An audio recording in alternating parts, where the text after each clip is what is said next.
Okay, we will start. Welcome everyone to Town Hall A, Actionable Policy Proposals for Public Authorities in Europe and Beyond.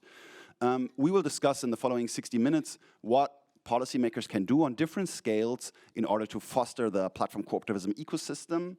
And let me give you a little bit of context about why we're speaking about this now. I mean, when we think back about the last 5-10 years, we've seen that platform regulation has really come of age, especially since the turn of the decade, so since about 2020, so in the last 1.5-2 years, most countries in Europe and beyond have, in some shape or form, used policy to curb or even contest, fight against platform power. And there's a lot of examples for this. In 2017, Germany implemented what we call the Netzwerkdurchsetzungsgesetz. It still confuses me to this day, and I always have to concentrate very strongly before I say that word. But that created a lot of obligations for platforms to take down hate speech, etc. And in early 2020, France and Germany collectively implemented the Gaia X infrastructure. It was already mentioned by Francesca yesterday, in order to create a kind of autonomous European data infrastructure. And then maybe most importantly, in late 2020, the European Commission presented its draft proposal for the Digital Services Act package, also mentioned by Francesca yesterday. And in whatever way it will pass, it will probably be what we could consider a platform law for Europe. So a lot of things are changing, a lot of things are moving. But what we don't really know in all of these debates is what this has to do with alternative platforms, with smaller platforms, with platform co-ops. And the question that I have asked myself in the past years is, well, is there any connection between these very high level, kind of meta laws and the things that we do on the ground here? And if there is no connection and these laws do not concern us at all here in the discussions that we're having, well, what then could be policies that do concern us? And how do we think policy from a platform co-op perspective? How relevant is it? Is it relevant? Do we need to become active to shape policy in a way that it is good for platform co-ops? These are the questions that I would like to address as part of this panel here in the afternoon. And just on the format, it will be a, let's say, 55-minute session here.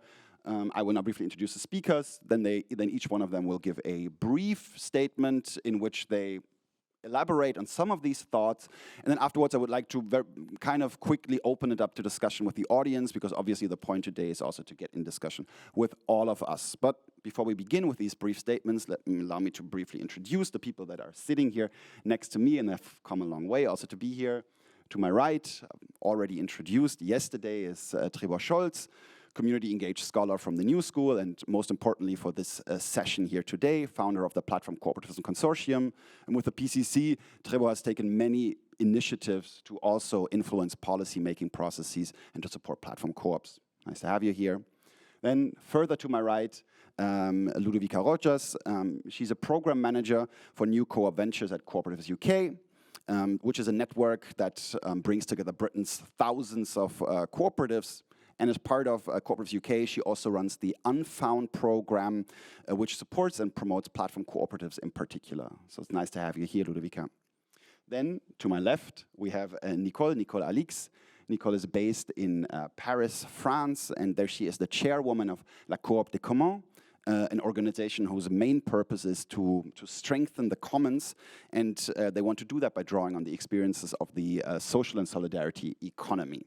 And since 2017, one of the main projects of Coop de Communs is Plateforme en Commun, which is one of the sub-branches of Coop de Communs. And as part of that, they specifically also ask how they can strengthen platform co-ops. And then furthest to my left, and last but not least, we have Johanna Kühner. Johanna Kühner has many hats here today. I'm going to mention 3 of them. The first hat is since 2019. She has been working for the Social Entrepreneurship Network Germany, and one of her main focuses there is on the relationship between social entrepreneurship and policy. The second hat that she's wearing is she's also a co-op entrepreneur herself. It was mentioned briefly yesterday, but not specified, I think, by Trebor. She has founded Berlin's first cooperative supermarket called Super Co-op, and you told me that 7 weeks ago there was the official launch of that, so we're all really excited to have that here in the city. And thank you so much for being here today. I forgot to mention the third thing, but you will speak about this later, which is that you have explicitly tried also to bring this question of platform co-ops to the election campaign here in Germany in the past month. So a very rich panel. I'm very excited to have all of you here. And now I ask you in turns to present to us how you see this relationship between platform co-ops and policy. How does this go together? Does it go together? What needs to happen to strengthen them? And I first ask you, Trebor, to briefly give your thoughts. Thank you. Thank you, Jonas. Does this work? Yeah. Well, I think I should first say just what we've done in relation to policy over the past few years. So we presented platform co-ops to the Italian Parliament, to the G7. We worked with several senators in the United States. Presented it to the Legislative Assembly in Kerala in India, which is now also has taken this up and has actually put us into their government directive for the next 5 years, and wanting to launch 4,000 platform cooperatives in the next few years, and engaging with us for research and help with implementation. So there has been some success in that sense. I think just to make this really like very real and I guess practical for us, I had a sort of what I thought was an insightful dinner with the French Minister of Labor a few years ago. And so she was very, complimentary about the project and thought it sounded very interesting to her. But then she said, like, well, you should really help with this in France. And she said, like, well, who are the actors on the ground, right? And so, and because I can't invent those people, right? So she said. And that was interesting, right? It made me so clear so how important people like Nicole are, right? And the people you are working with, because without this pressure from below, right? So this is what those people are basically picking up on, right? So like they take this work that Nicole does and others, and then, if they want to support it, then, but it has to be there in the first place, right? So that's why this is so important.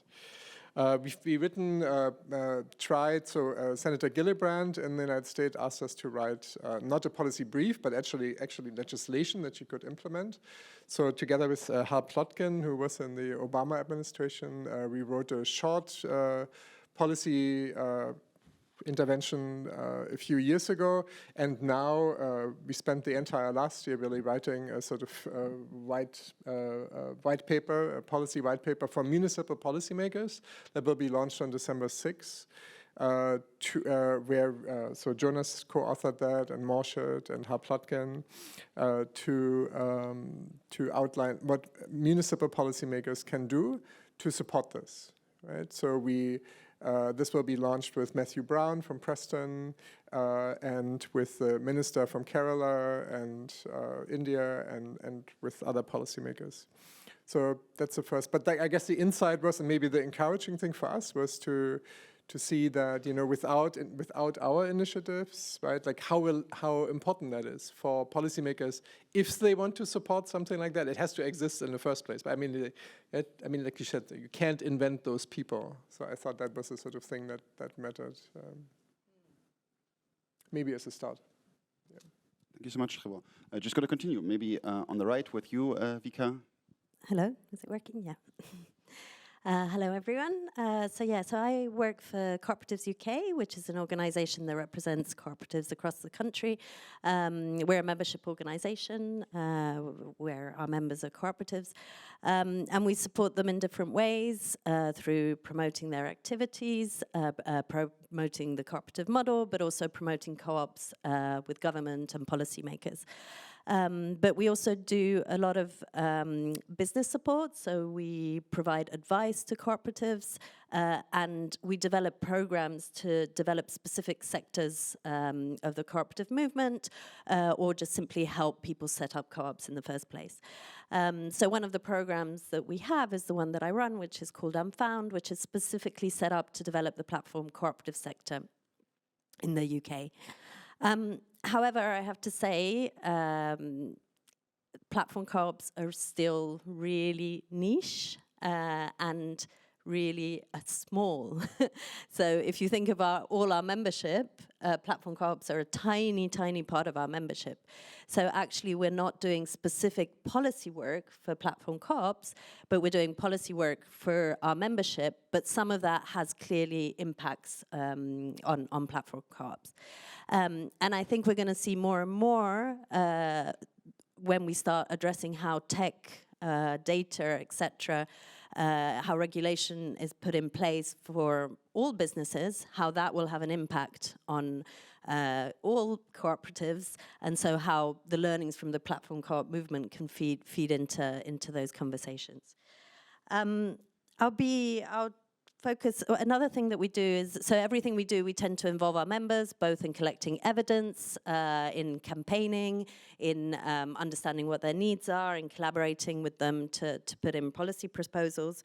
We've just started quite a new initiative, which is really about focusing on building awareness within the institution, so providing training for people in local government that provide business support, and actually positioning officers within local government with cooperative knowledge so that that can be transferred then to the institutions. This is called, we're calling it the Ownership Hub, and it's in collaboration with another organization, the Employee Ownership Association. We're just starting with this process, so I can't say much about the results, but it's a really interesting process for us. So I'll talk about do you want me to talk about the challenges? And yeah, so the two main areas where we're seeing like big challenges, and again, they're very similar with other co-ops, and the first one is procurement, which is always a problem. And it might actually seem a bit of a contradiction in the case of platform co-ops, because we imagine them as, direct provider to consumer. But actually, we're seeing that in the case of, at least in the UK, managing to secure contracts with public authorities is really, really crucial, especially at the start, to create a sort of stable revenue on which they can then, build their business. And just to put it like really concretely, one of the platform co-ops that we've supported is called Signalise. It is for British Sign Language translators and deaf people. They're all members of the cooperative. They managed to secure a contract with a public authority, whereas the payment is actually coming from the public authority. But the deaf people book their British Sign Language for their doctor appointment, for example, through the platform. And so securing these contracts means that you become the service provider for a public authority in your field is like really, really important to make sure you've got that stability to then keep on growing. And even validating, and it helps also with the marketing and everything. So that's like a really important area, but it's an area where co-ops really struggle. And it works where there are passionate people in that local authority that really believe in the cooperative model, and they help the co-op around all the hurdles of the tender process and so on. And there's there seems to be like a lot of will to do that, but there are a lot of steps to go through before that. And the other one, I'm sure resonates with everyone, finance, funding, really, really important. Especially at the start, both in the form of grant funding and equity. We need much more of it. There's not enough, and there is a lot of ways in which it could happen. And maybe we go more into detail about that later. But just to emphasize, I think, where we're at, especially at Cooperatives UK, we're very focused on the business development of the co-ops where they are now. And so the way that we look at policy at the moment is like, okay, well, how can we make it easier for them, rather than looking at the bigger sort of questions about data and tech, etc. at this moment in time. Thank you so much. You can keep it. Okay, just for me, what I keep in my mind for later, I think like there needs to be something on the ground, something needs to exist for policymakers to take it up. And then two of the challenges that you mentioned, one is the question of procurement and the other one of financing. And I think we need to get back to all three of these things later in the discussion. I will hand over now, or I will move to the left side of the stage, and we will start with you, Nicole. Do you want to tell us a little bit about Coop de Communs Platform in Communs and how you see this relationship between policy and platforms? Yes, thank you. I'm very happy to be there because it's a good opportunity to meet people working on the same axis and differently. But I really believe we have to share. And thanks to Trebor to have initiated the global movement. And I've written to him that without what you have launched, Trebor, I think we wouldn't be there. And thank you for that. You know. I would follow what Trebor said in his introduction. First of all, we have to be recognized, and it's quite a difficulty to be recognized by the public authorities because we are too small. People do not know them, do not know us, and it's not only a question for public authorities. It is also, as you mentioned, a difficulty towards the cooperative movement, and we are, so small. But sometimes we are recognized, and we can, become some people, ministers love to be photographed with, but afterwards, cute puppies, the puppies, and afterwards they don't go further, they don't go deeper. So what we are doing is both creating events in order to be recognized and try to go deeper in what has to be done in order first to bring people together to work and to know what kinds of problems has to be challenged and has to be solved, and to bring people together and try to go further with to solutions. So, to be concrete, we have the support of the city of Paris for our French Forum des Plateformes Coopératives, Platform Cooperatives Forum. We have launched it in 2019. Last year, we were obliged to organize it online, but we did it. And so we had this minister who wanted to be photographed with us. And we also, and now the city of Paris supports the training program we are launching following the Platform Coop now. Trebor and Mondragon launched last year, and we will go deeper. We begin in March with the support of the town of Paris. We went to the largest public sector finance, like Caisse des Dépôts et Consignations, in order to have the money to make a report on what platform coops are, because they began to be asked to fund platform, but they didn't know anything about them. So we worked for 2 years on what are platform coops, what kind of funds they need, and we showed that the links with public authorities was a very, very crucial connection to develop. And now we have a good connection with the north of France, les Hauts-de-France. We hope that they will transform the possibility to use some EU funds from React EU to experiment new cooperatives and to experiment some initiatives from local authorities to develop partnerships with platforms.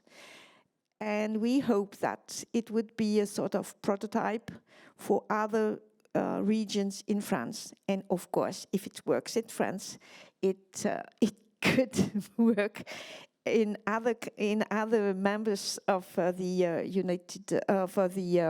EU. I would say one more word about what we try to do on the European level. During the lockdown, we participated in a webinar launched by the European Commission. People like me, I've worked with the European Commission when I was not retired, and as a lobbyist from the social economy sector. And they were delighted to discover all these wonderful people working on the field to face the COVID situation. And they asked immediately, how many are there? How much money do they need? Do you have statistics? And we said, no, we are just, trying to organize connections between the different platforms in order to understand each other and whatever. So it's complicated. And I heard what you said about procurements, and I would go up, and but because I'm French, and I think we should try to do something on the question of state aid, because these platforms, and I will stop there, are doing services of general interest. And I think, especially with German people, we could try to do what we have done further, in the past on health and whatever for platforms, in order to develop European policies. Thank you very much, Nicole. I'm adding to my mental list that I've started with the first two presentations. I'm adding two more things here, and the first one is the question of scale. So at which scale do we have to think this? So is it about the local municipalities? Is it about cities? Is it about states? Do we even have to go to a supranational level, to the EU, to think about this? And the other thing that I keep in my mind now is now the question of proving the model. Do we have enough statistics? Do we have enough numbers and figures? So if we speak with policymakers to demonstrate to them what this model is and if it works. So mental list gets longer, and that's good. Before we work through that list, I would like to hear now from you, Johanna. Thank you so much. Maybe I can add a few things to the mental list, and I'm also very happy to be here today. So first, what do we do with the Social Entrepreneurship Network Germany? It's mainly an association that connects social entrepreneurs among each other, that builds bridges between new and traditional actors, and giving visibility to solutions that are already out there. And a very important task of the Social Entrepreneurship Network Germany is also to do political work, really getting in touch with political actors, demonstrating how important it is to create a political framework that allows these solutions to function in a long run and for new solutions to emerge. And we just had national elections in Germany and ongoing coalition negotiations. And one very concrete thing that SAN did was building working groups, because in the network we have a variety of different actors, a bit as you also mentioned, and there are also cooperatives that identify themselves as social entrepreneurs. So they came together looking in what do cooperatives need, which political demands do we want to state for the national elections. So together with lawyers, associations, co-op founders, we came together in a co-creation process. Actually also many people being here at this conference were involved in creating these political demands. And we came to 5 very concrete things that need to happen for a revival of co-ops in Germany in the digital age. Because right now we don't have the right political framework for that.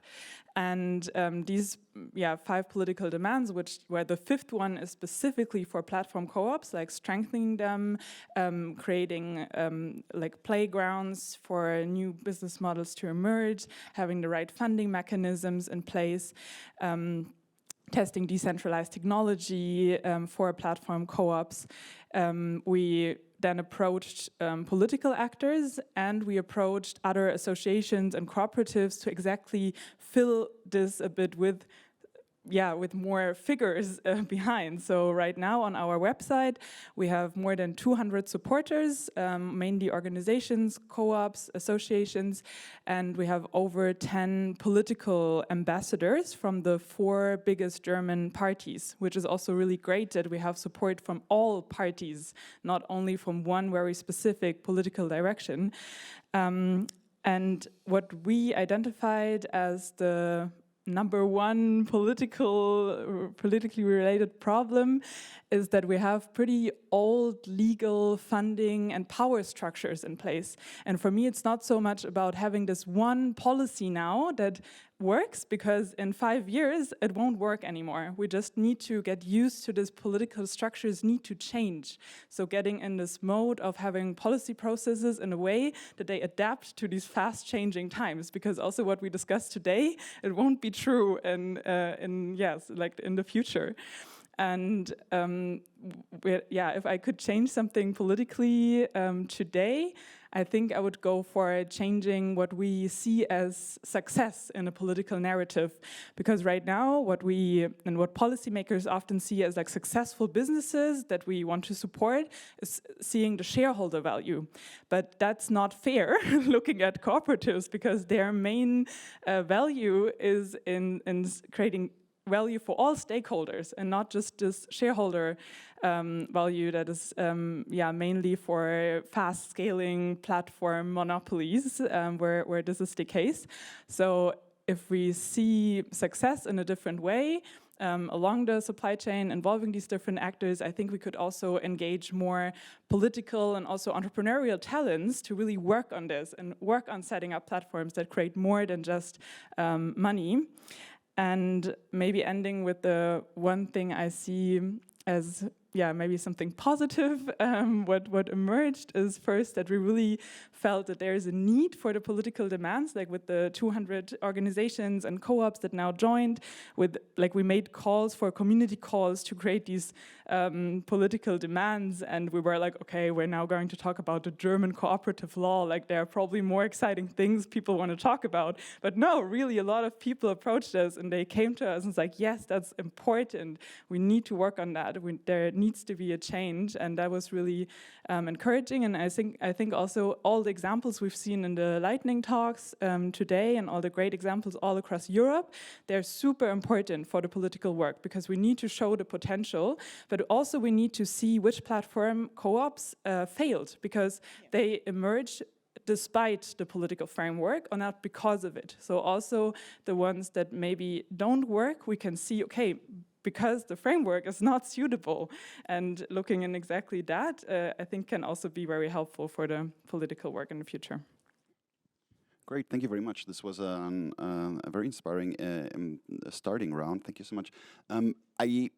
For the format, just to be clear, what I would like to do now is first I would like finish my mental list with exactly, you've added some elements to that, and then I would ask people here on the stage, because I think there's a lot that you'd like to respond to what has been said in this round, and then afterwards immediately I would like to open it up so we can maybe work through this list, like collectively with all of us who are here. So, and finalizing list, I think what I would add now is, one is the question of tools. Maybe tools not the perfect word, but what I think about is what you said about the playgrounds and maybe also incubators, and what kind of mechanisms do we need in order to foster that, and what role can policymakers play in that?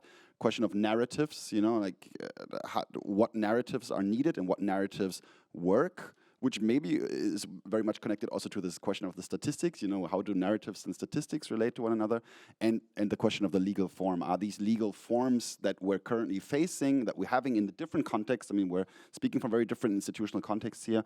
Are they fit for purpose? Are they fit for this form that we're thinking about here? So that's my list. Obviously, maybe it's not exhaustive, and you have other things in mind. Please add them. So with that in mind, I'd like to ask here in the panel. Is there something that you would like immediately want to react, jump on, where you felt that spoke to your context? No, I do. But first of all, I feel like it's really important that we also just acknowledge what has actually been accomplished, right? I think always, right? Because it's, of course, there could always be more progress and it could always be faster, but you also need to acknowledge what actually has worked. And I think so we have actually come quite a long way in many ways, right? So we also, and I think also I would just acknowledge that there are just different ways in which policymakers engage with this. You said basically they want to take photos, and that's probably on a similar level like the head of the Social Democrats here in Germany, right? Like had picked platform co-ops as her new, like Andrea Nahles when she was still in power. She basically included platform co-ops in the platform of the SPD, and which was, you know, basically similar to taking a photo, right? Which was basically like she just wanted, it helped her in her agenda, right? And I think that's just, you know, one way in which those, you know, policymakers engage, and I think it's fine, right? So that's just like one level of engagement, and then there are other levels of engagement where they actually really try to, you know, write policy that supports, right? But, you know, same like the Labour Party in the UK, right, that also included platform co-ops in their future of the internet, their vision for the future of the digital economy. You know, it's like they haven't really implemented that, but that's still like a step, right? So I think what I also think it just, some of these things just are multi-generational, right? I mean, like this might not, you know, might take like really much longer than we think as well. So I just want to say, like, it's actually okay, right? There's just different levels of engagement, so we don't have to feel bad if somebody wants to just take a photo. At least they wanted to take a photo with you, right? I mean, that's also just one. It's just one way in which they engage, right? And then you build on that, and it becomes more important to them, and they step forward, and it, you know, becomes something else.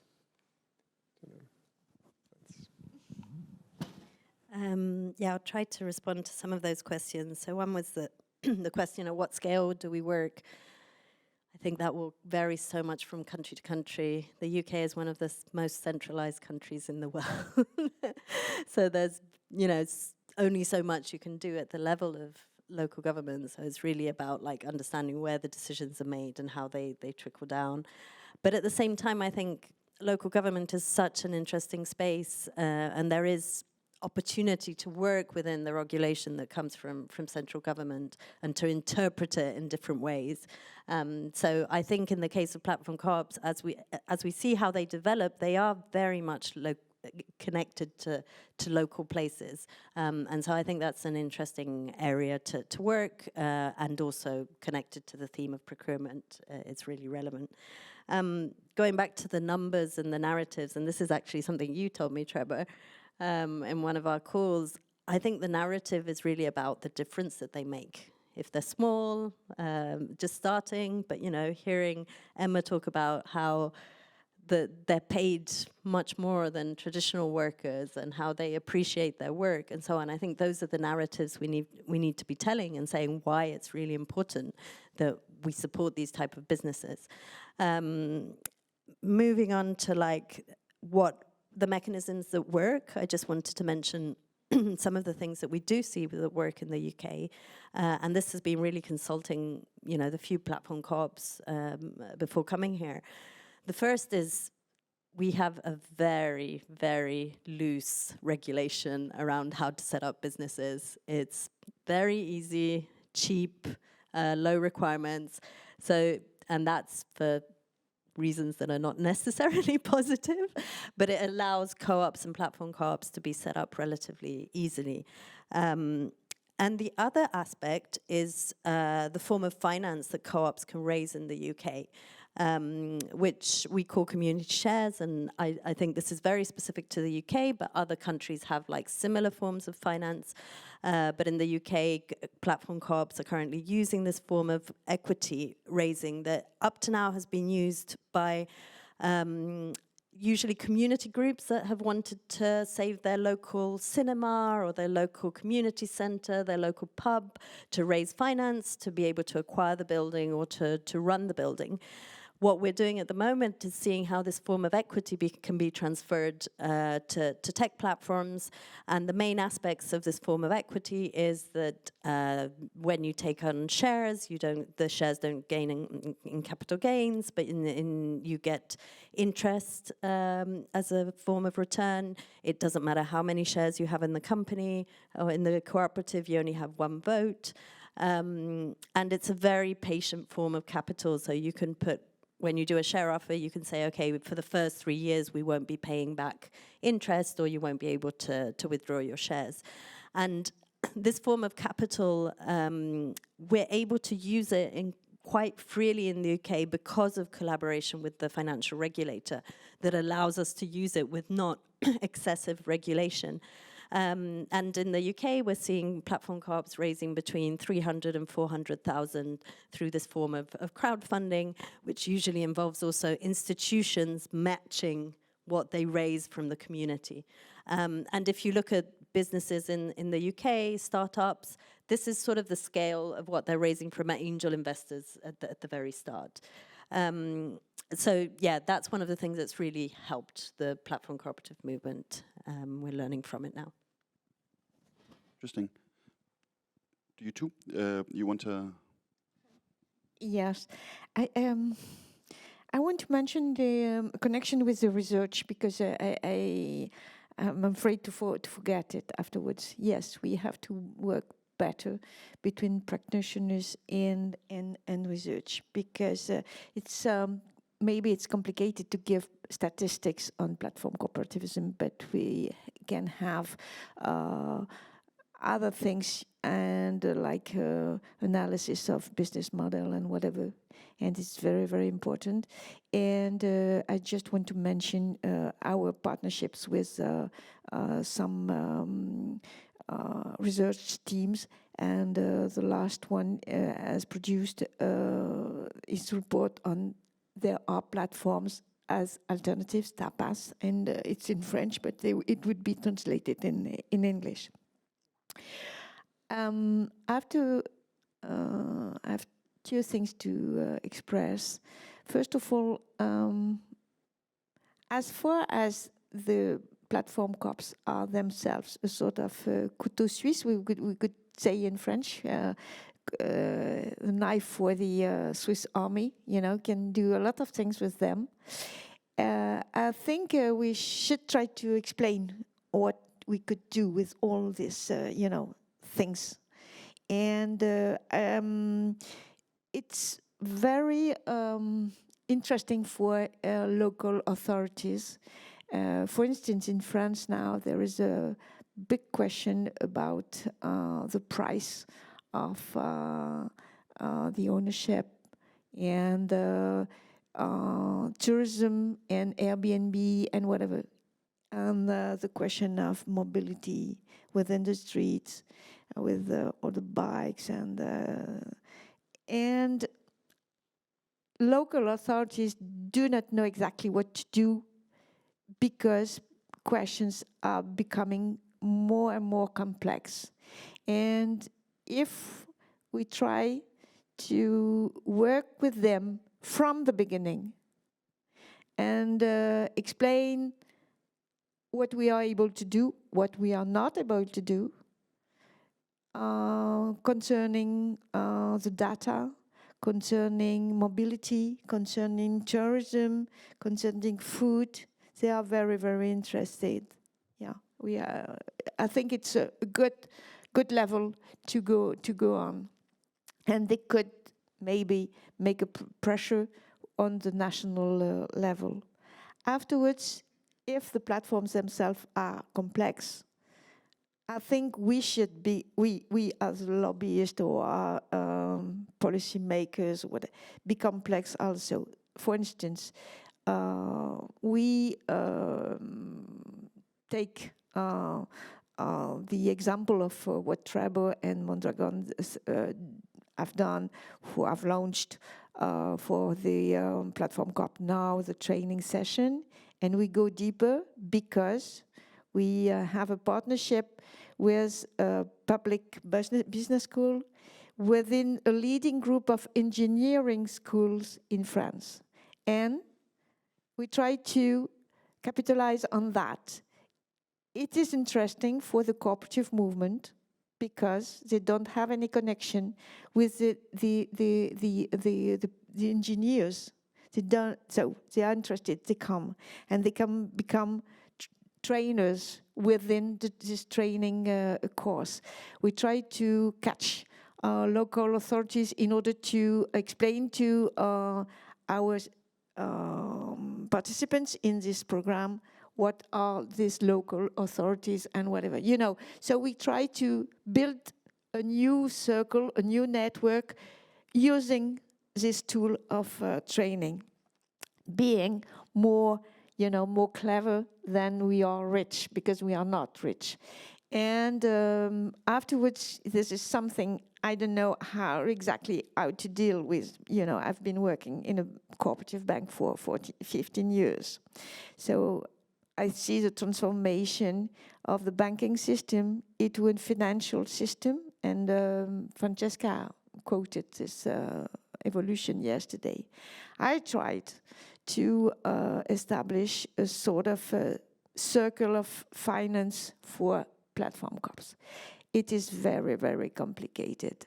I don't know exactly what to do on this level, but if the local authorities could be a sort of third-party payers for services given by the platform Coops, I think we could convince people from the finance sector to capitalize with what the local authorities could do. But it has to be accepted by the European regulation on state aid and whatever. This is what I can... And one point, you said learning from the fails. Yes. For instance, one of the platform Coop in our circle, platform en commun, it was France Barter. Barter, you can exchange services between enterprises, and France Barter left this cooperative sector 2 months ago because they said and they explain how and why. And because they didn't find any financial solution to grow. So, yes, talk about the fails also. Thank you, Nicole. Okay, Johanna, try to make it very short. And then we open up time as much as you want. Okay. Yeah, maybe I found it very interesting for how we can connect platform co-ops to things that exist, to local authorities doing concrete projects, to maybe other businesses finding these partnerships. And I think I would love to learn a lot more about how you do it in the UK and in France. It sounds super, super interesting. So we can really look which partnerships work. How can we make this as a very tangible project with partners that are already out there, making it as concrete as possible for people to make them experience what it means to giving this cooperative spirit and which potential it can have. So I think that's what I also got from this round. And then what we now realized in the last few months, working really towards the national elections, talking to a lot of policymakers, is also a bit what you said, Trebor, with like these different ways of engaging with politicians. Because first we were really looking for political ambassadors, just that the topic is out there, like it had to be there. It needs to be on the agenda. So just having this is super important, but that process was really not about the how. Like no one really cared about the very much details that we've worked on, like which regulations need to change. And I think that's now then coming more on a ministry level, where we got in touch with the ministries, the administrative players, where really the laws are being discussed and made. So like setting the agenda and then really diving into these details is maybe, these different political levels we've worked on so far. And also shows that it's just very important that we see ourselves also as lobbyists. And I think this term is connected sometimes in a very bad way, but it's very important, because otherwise just like the big players do their lobbying as usual, but we need to have a strong lobby as well. And I think that's why all these initiatives that are represented on the panel are very important. Yeah, thank you so much to each and everyone. I will now open, but maybe just for me also this last thought, like this idea of phases. No, maybe we are in between two phases. No, it's like we have a narrative, and what you described is just we need to find these people, but maybe now we are moving towards and how can we concretize this? And this was also what we had in the back of our minds when we outlined this discussion here. So thank you very much to everyone here. Okay, let's open it to the audience. We have 1, 3. Let's start in the back there, and let's move forward then. And we will take more than one question and then do a round, just for everyone to understand the format. Hello everyone, my name is Dirk Osig. I'm from the Federal Environment Agency in Germany. And I have actually two questions. The first is, in a previous talk we heard that software itself can be a problem in regards of launching and scaling up a Coop platform. So I like the idea of public money for public goods, or public money for open source. And my question is, maybe it's a naive question because I'm an economist, not a software engineer. Is there a need for governments to provide open source software for platforms that can be built upon? Or maybe something like a certification process for platform software?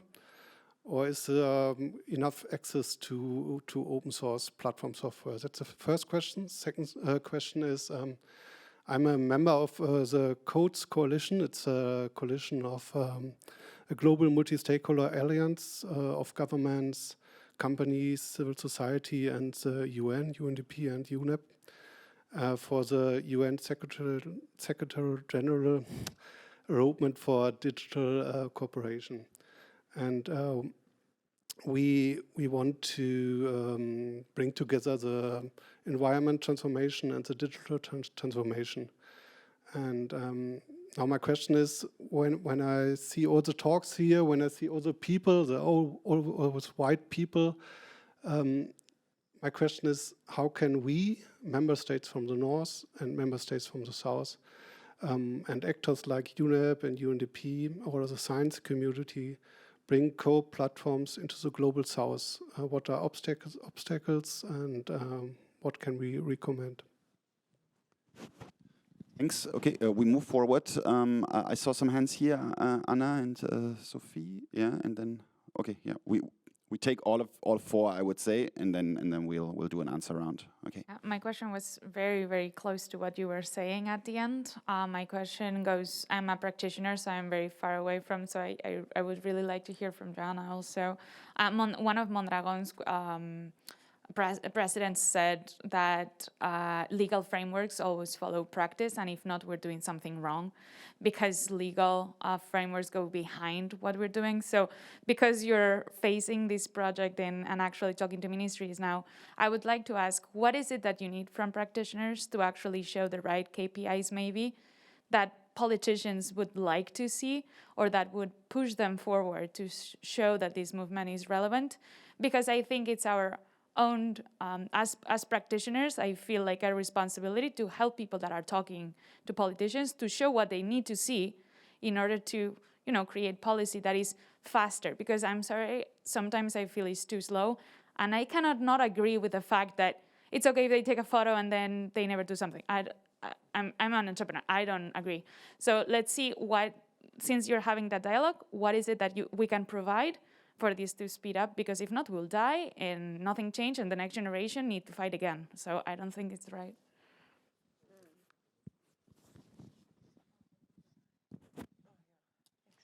Hi, thanks a lot for these stimulating talks. My name is Sophie Bloemen. I'm with Communs Network in Amsterdam. We work quite a bit with policy and policymakers, both on the local and national and European level. More and more on the local level, because it seems to be more promising. I was just wondering, you talked quite a bit about how you engage with policymakers, but I was really eager to hear about the actual policy proposals you do make. So maybe you could elaborate a little bit on that. Thanks. And the final one, yeah. Yeah, hi. Just to inform you that the European Commission has announced that in December of this year, they will publish an initiative on platform work, which will probably be a directive, so legally binding instrument for member states that should be then transposed into national laws. And our regional office, COP, for more than a year, let's use this dirty word, lobbied for platform cooperatives model to be taken into account in this initiative. We will see in December how effective we were. Just to say that, to stress what was already said before, yes, it's important for us to be organized, local, national, European level. It's important to have a say. It's important to do this lobby because otherwise the other will do it instead of us. Anyway, they are there, they're doing this, and also because platform cooperatives are cooperatives. They are also enterprises. They are very often SMEs. They are employers, and European authorities, national authorities, local authorities adopt policies, legal measures for employers, SMEs, enterprises, cooperatives. So yeah, we need to be there. We need to do this, to have a concrete policy proposals, to have an impact, and to do the lobby. Yes. And then we take the final question here from Eva. Thank you.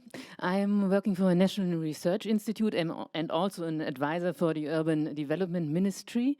And I wanted to, I found it very interesting what you were talking about, and we are working a lot with cities. And I just wanted to talk a bit about the things I know. I know that cities and municipalities, they are looking for governance models, for digitization, for the digital transformation. They ask us, they are very insecure, they don't know how to do it, how to do mobility and energy transition and new forms of digital cooperatives. And we also commissioned a study on organizational models, and also one was also the cooperative model, but it seemed to be very difficult for several topics. For instance, that the cities and local authorities, they have to guarantee for the citizens all kind of measures and conditions. If you kind of try to use cooperatives to surrogate public services, and that was the question we were asked. For instance, there was a project in a small village, and we wanted to use private drivers to get food from the farms and to deliver that, and also make passengers and rides to others. And citizens were asking for security. They said, how are we going to be insured? How can we have reliable products? And our lawyers who wrote all and actually I think it failed because of these kind of topics. But it would be important to get some conclusions and maybe ideas. How can these kind of guarantees that are needed, that citizens are asking for, that not only the state, because every citizen wants to have a public transport that is reliable, and they want to have products that are reliable, that are ecologically, that are just produced, and all that kind of stuff. So I think the local authorities would be very fond of that, and they were also asking, for instance, for mobility cooperatives to kind of combine private mobility issues with public transport and sharing economies and all that kind of stuff. But I think maybe there would be, so I was really eager to hear about this research that was ongoing, and maybe also on framework, because we are always asked, do you have some paperwork, some contracts or something that we could use as an authority, like a role model, to tackle with all these kind of problems? So. Thank you. Thank you so much for these very precise questions. I'm just going to briefly say what I take from this, because not everyone can answer to every question. So I'm just gonna mention again what I took, and then each one of you can take whichever question you feel fits the best. So the first two questions were, the first one was, is there actually a need for public software? I'm going to make them maybe a bit brief, maybe I reduce them a bit violently, I hope you forgive me. Second question was, how can we bring platform co-ops to the global south? Then there was a question from Anna specifically to you for a bit more detail on how you approach policymakers. Then from Sophie, what are the concrete policy proposals? And thank you, this is what I wanted to end this session with, because we have here actionable policy proposals. So maybe we can make a in your last round, you can make like, what is the actionable policy proposal that you think can be taken tomorrow? And then the question that last came with the governance models and the role models, maybe even from the research frameworks, etc., that we can put on the table of the local policymakers. So who wants to start? No fixed. I can say a word about open source and software, if you want. Yes. Yeah. Everyone, please keep it brief, because afterwards we have lunch. I don't know exactly what to do. I'm sure that we have to make connection with people working on open science, open data, and whatever, because it's very, Dimitri Kleiner talked about the link with social movement. There are people working on fighting for open data and open science, especially when the science and the data are financed by public funds. And I think we should do something on this level. And to bring this platform question on the UN level, I think we have a good connection with at least the Alliance International Labour Organization, and with the UN social development also. So it could be something to be quoted. I think I just want to add one thing. The question of time is very complicated, because politician people are always, turned towards elections, and during that time, the platforms ask to be still alive. So it's complicated. Okay, great. Next up, who wants to take one of these questions? Ludovica? Yeah, I mean, I don't necessarily think. Okay, just coming back to the questions over there. Like, I think we've got a lot to learn from Barcelona and for the approach that they had to open source. And I think there's really, we need to demand our governments that if they do invest in software, it either has to be open source or it has to be for the commons and not owned by the private company that they contract. So this is like a really live issue, even with COVID and in the UK. So I think that's a really, really important thing. I think that the thing you mentioned about the Global South, I think is really important. I think we need to really acknowledge the amazing work that Trebor and Mondragon have done with the Platform Co-ops Now course and with these events. And it's really great. We're live streaming it as well, so information doesn't remain, in this room.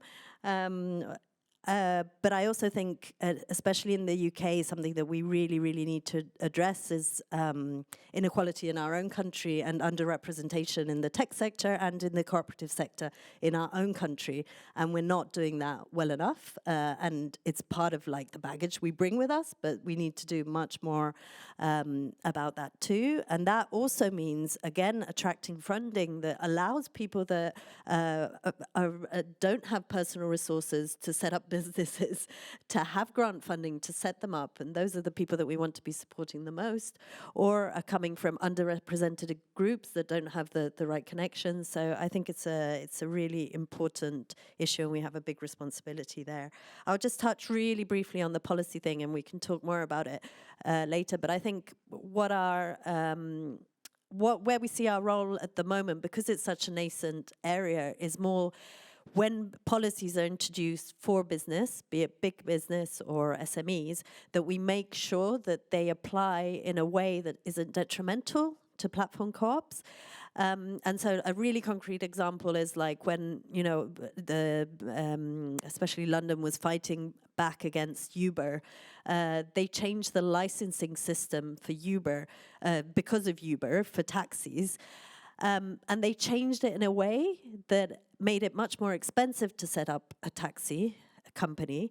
But that had a negative effect then on the co-ops that wanted to set up taxi co-ops. So like being at the table when those conversations are happening in this moment is like really important. And I think that goes also to the conversations about employment. Is it just that we're asking for platform workers to be employed? Or is it that actually arguing for that is actually not supporting some of the platform co-ops where actually their members don't want to be employed? And where do we position ourselves there? Is it just about fair work, or do we stick to the issue of employment? So both when it's detrimental and both ensuring that when policies are introduced to support business, that co-ops are included. So we've done a lot of work with COVID, for example, that all the measures that were introduced, we made sure that co-ops would receive those measures as well, that the co-ops weren't left out of it. So that's how we're working at the moment. Great. Well, I think there were just a few things we should really acknowledge. Like, first of all, actually Francesca here, who sits here, spoke to the European Union, right, in this session on platform cooperatives, organized by Giuseppe Guerini. And then on the Global South question, so Aman and I are actually working for a while now on a grant on the feasibility of platform co-ops in India. So that's coming out soon. And then this work with Kerala is ongoing, right? So the implementation there, which I think also makes me think that maybe one way of thinking about implementing this work should really focus on territories where that is very conducive, right? Such as places like Kerala. And should also mention Morshid's work, right? Who actually has written a paper with Simon Peck on, I think it's called cooperative people at the bottom of the pyramid, right? So focusing on global South issues, but also on precarious workers in the anywhere really. So bringing those things together. And then the last thing I think that's important was to focus on the legal form, right? So we've been working with Professor Pistor at Columbia University Law School to look at how you could use the LLC model to shape it in a way, the limited liability corporation, to shape it in a way that would constitute a platform cooperative, essentially, right? And because in these LLCs, Delaware LLCs are legal anywhere in the world where Delaware corporations are legal, so almost all over the world, and essentially because in many countries, like in Brazil or in Japan, you can't actually start a platform cooperative legally, right? As a cooperative, it's impossible. So, and in those countries, you can facilitate that, right, by introducing LLCs as the legal form. And then there was this question of what do we actually do? So when we spoke, I spoke to the San Francisco City Council or to the Melbourne City Council, and they were asking, we really want to implement this, but in San Francisco they said, but we also just cut 41 bus lines. So essentially, they have absolutely no money, right? But still, right, through procurement, right, of course, to say they can just shift their spending towards cooperatives in general, and then thereby also benefiting platform cooperatives, which they can do also if they have a negative budget, because they always have to do that, right? And that's just one of the many things. And I mean, Jonas should kick in here because we co-wrote this policy paper, and More should as well.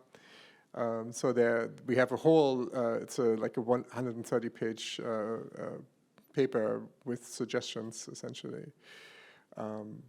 Also focusing on municipal policymakers mostly, because at least from an American perspective, certainly, I mean, the political system is just so broken that the federal political system is so broken that that's really not a place where you can go. I mean, I don't know, it's a long story, but it's like, I think it's much more, I think if you really want to help people in the shorter term, I think the municipal policies are, at least from my perspective, not being in Europe, more productive.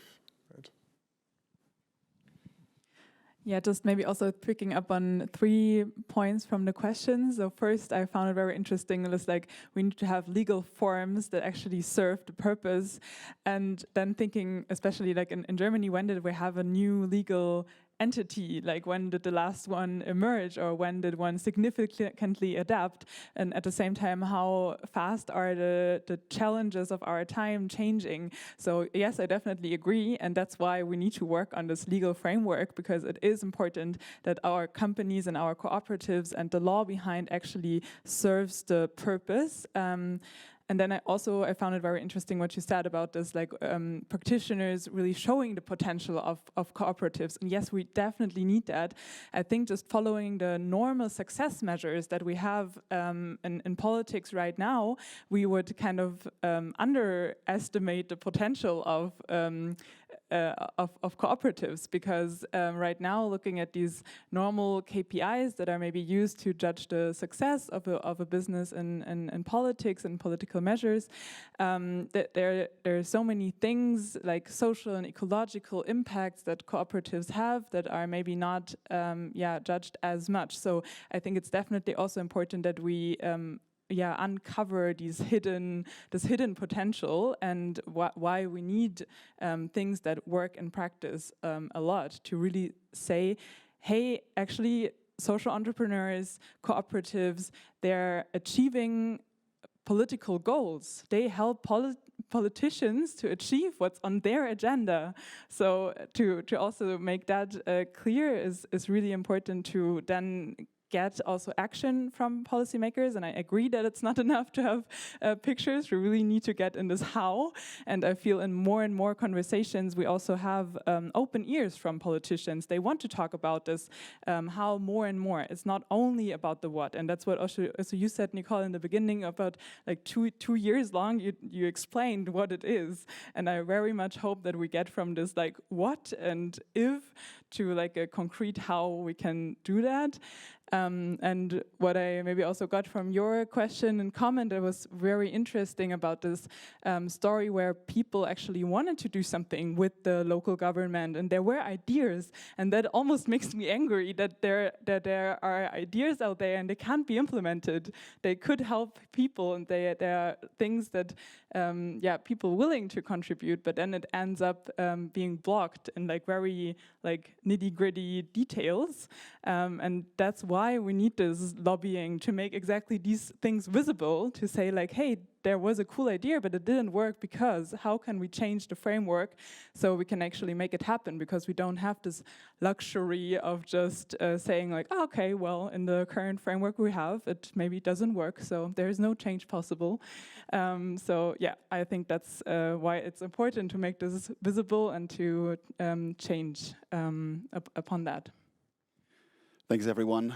A lot of food for thought, and literally we will now move on to the food and hopefully share the thoughts while consuming it.